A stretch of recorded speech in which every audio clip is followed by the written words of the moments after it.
たずら箇所にスライムを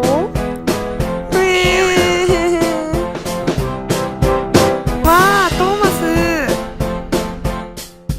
今日はすごくゴージャスだな。よし、行くぞ。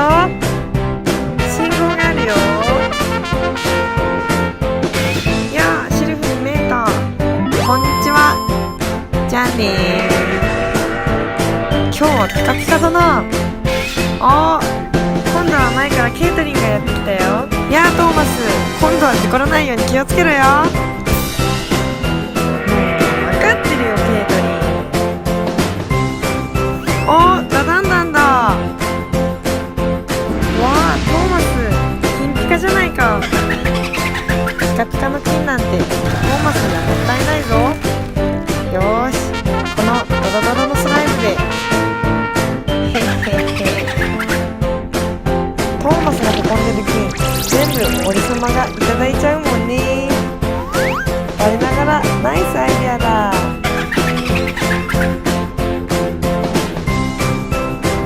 ダダンダン特製スライム貨車出発だーい。ヒヒヒ。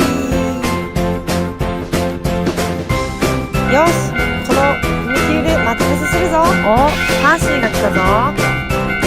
お次はジェームスだ。ゴードンもすごいスピードでやってきたぞ。お次はトーマス号だ。反対からは島次郎に新幹線の小町もやってきた。なかなかトーマス来ないな。トーマスが遠くからやってきたぞ。よーし、急いで準備に取り掛かれ。このいたずら貨車を踏切に。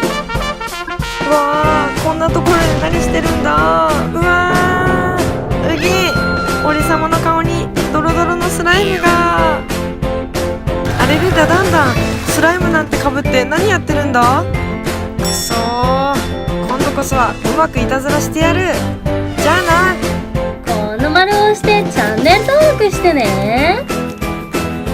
あとここも押してくれると嬉しいな。